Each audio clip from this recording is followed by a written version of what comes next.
Alrighty. This is collection 19. I thought we'd do this one a little differently. I still have the ad from Facebook that I prospected, and I have an Excel sheet I made with it for this one because this one was 650 bucks. Little bigger. This is the second biggest collection I bought price wise out of all of them. So I thought this would be a good one to break down a little more in detail, kind of what we're doing. So a lot of these I find on Facebook Marketplace, of course. Sometimes Craigslist, but that's not often. And then word of mouth is great. If you can get some more of those, that would be ideal. But yeah, 650 bucks for what looks like a lot of older cards. That's right up our alley. That's what we're looking for. And from the pictures, they looked like they're in good shape. That's the first thing I do is I go through the pictures and kind of see what we got going on here.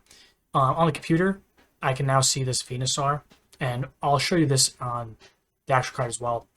I couldn't see this on my phone, so it's nice to take and view these on the computer if you have some time. So, zoom through, we'll see this picture again, but right side up, right side up. So, there were 8 pages, or 4 pages filled front and back. And just looking through a bunch of old cards. And again, it's hard to judge a condition based on it being in a binder. I can see this now. I did see that in person. And this crease right here on Koga's Beedrill, I could see that better in person as well.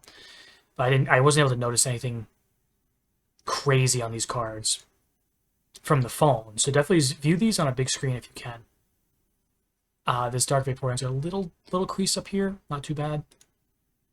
The binder pages did not smell terrible. We've learned a lesson on that. We sniff cards now before we buy them. They weren't in the best storage. They were definitely like in a kid's room open. I talked to the guy a little bit. He's about my age, and he had these in elementary school. So that was very interesting. A lot of good cards. A couple foils. One of the struggles I have with this is like I couldn't tell if this Dark Dragonite was foil or not, so I priced it as it wasn't. And we'll talk about the pricing here in a minute.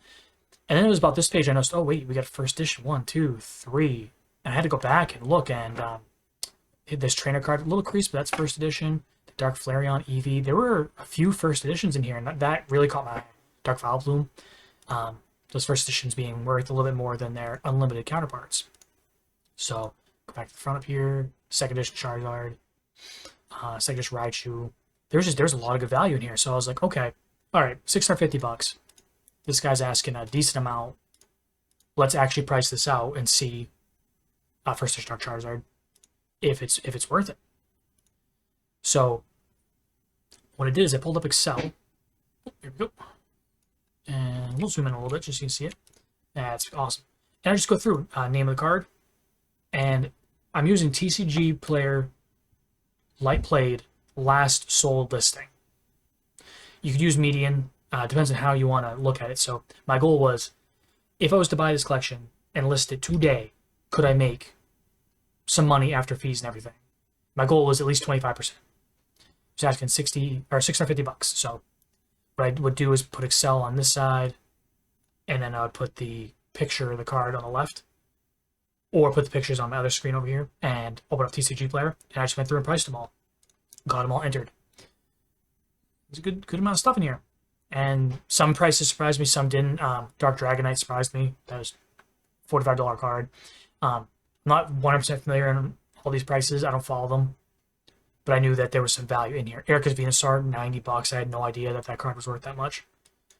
72 cards visible.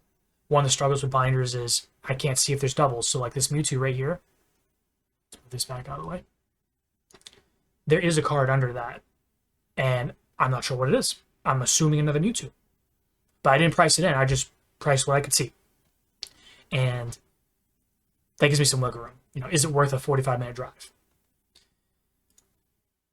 So back to these. I added them all up.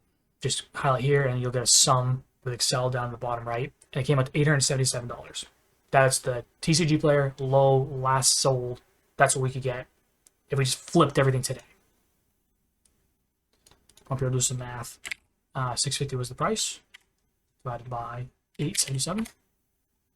74% of the value, right? 0.74. So we could essentially make 25% if we flipped it today right there on the bat, just sold everything. That's roughly what we could make on this. Then we have to take fees out. So that's about 13% for TCG player, which would be like 12, 13, 14%, something like that. Doesn't matter. That was enough margin for me to be willing to make the drive based on that. Get that out of there. Get that out of there. Yeah, so that's this little binder. And then what I'm going to do now is pan over to what I normally do, the physical visual of the cards. And we'll go from there. Okay, now we're back to collection 19. These are the actual cards. Now we picked them up. So you gave me the sleeves of the binder, but not the actual binder. That is fine. I ain't too worried about that. And now you can see with different lighting, see that crease I was talking about? You can see it right in it, but with a flat picture, it's a little hard. So you want to get up there and take a look at the cards when you're spending that amount of money. And that's why I went with light played, recent listing, sales. That gives you a decent idea. You can do market price, and if it's something, if it's worth $50 or more, and you want to look at data over the past 6 months or so to get you a good idea of what that card's worth, that's a good idea. That does not hurt. Depends on how quickly you want to move things. I think they're all in pretty good shape. Overall, considering this is a kid's collection at one point. He was a kid. I mean, he's a man now, but he was young at one point, and these were in his binder, and so it's good to pull them out and take a good look at them. You can see things, see those pocket marks almost. Part of it's just the finish, but then you can get a good look at the back, and this card isn't perfect. It's lightly played to medium played, and that's all right. Still in the price range. We can still make profit on these. It's not like we're trying to sell them as near mint, pristine cards, and it's good stuff to know. The back on this one's a little more, I'd say that's medium play. Definitely not heavy. Some people try to fight me on that, though. Zapdos, small crease up here, stuff that you can't quite see in the picture. You got to get up close and see it. The dent down here. So this is easily moderate. Yeah, moderately medium plate, however you want to view it. Might be heavy plate because of that crease, but still wonderful cards, and they have plenty of life in them. And you want to touch them, you want to feel them, but yep, these are real. Alakazam is one of the ones I was looking for.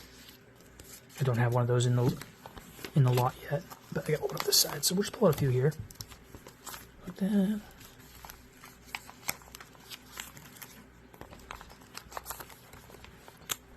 Kingdra, I used to have one of these as well. And there we go. So, ideally, I would have got them, don't mind that, would have got them like this so it'd be easier to view them all at once. Nook looks pretty good. Yeah, that's definitely light played. That's good. Second edition. This Kingdra's in okay shape. This King's gone. Small crease here. It's the same side, so that's medium to heavy based on that. But nothing too crazy.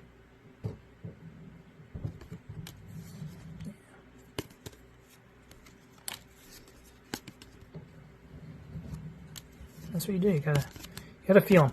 Go for the big cards first. Obviously, make sure they're real, and if they are, you don't have to spend there. You don't have to sit there and spend 3 hours on somebody's collection. You just want to make sure the key cards are legitimate.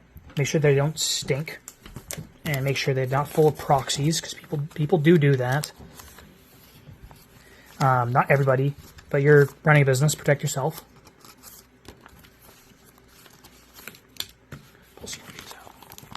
I count these up. This one will be quick to count, which is nice. I'm in the middle of counting collection 15. That is a lot of cards. I think that's the one that was about 11,000, 12,000. So I'm just going to pull all those out. I'm liking this new table, little card table. Throw some over there. And as we discussed about the cards in the back, like you can't see them. There could be more. Most of the pockets were just 2 cards. I pointed out that Mewtwo, I think there was a couple in there. we'll get there. That poor Koga's Beedrill, that's definitely heavy played. That might even be considered damaged. But, because that crease is pretty deep there. But the back looks pretty good. It's not destroyed. Those old foils, they're tough to take care of if they're not maintained in a human control environment.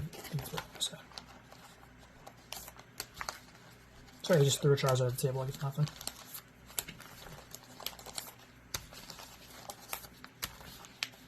Ooh, what is that hiding there? Maybe it wasn't Mewtwo. Ah, look at that. See, I didn't even know that was in there. Hiding behind Mewtwo. It's pretty. Ho-Oh and Charizard in the artwork. Desert Fawn. I can't remember the name of that set. That's a pretty good shape. That's lightly played. I know it's a decent amount of scratch. You call it medium, but like probably like a 5 or 6 out of 10. Definitely not bad. So, yeah, Mewtwo. And when you get them up closer, you're able to see. Let's see if we get the camera to focus on it. Right there. See these little micro scratches? They're hard to see in a plastic sleeve of any kind. So if you're ordering cards online, I definitely advise against it unless you're okay to take a hit on stuff like that, because you cannot see it unless you're up close. So collections like this, you want to go view. You want to check them with your hand and make sure they're real, make sure they don't smell, and make sure they're not completely destroyed and damaged. Give yourself some wiggle room. And then we had, so like these were not in sleeves, the loose cards that he gave me. And you can see, like, these were probably in a backpack with a rubber band at one point. We'll salvage what we can out of it. This was bonus. We asked, and he had it. That's something you gotta do. Like, hey, I noticed that you have a binder full of good stuff. Do you have commons and uncommons somewhere kicking around? And he did. He's like, if you want to pay the full price, I will throw these in for free. And that's what we're looking for. Even including the energies. Because they're old school cards, and people still look for these. So we'll get these all cleaned up, get them logged, get them in there. Yeah, he gave me, let's see here, probably 200 cards, just about. Yeah, so some of that though, like some of these I won't be able to sell on TCG Player. You can see from the sides that they would be considered damaged. If somebody's interested in them, I'll definitely sell them. They're good for playing with. Ain't no thing. But that is collection 19. Whole bunch of good stuff. Hidden Mew, I'm really excited about that. You folks take care. Don't forget to drop a like, a comment, subscribe. Let me know what you think about Pokemon, The Gathering. That's right. Magic the Mons. Maybe some Yu-Gi-Oh! We have a little guest appearance from Quinnis. Again, Quinn likes to make the videos.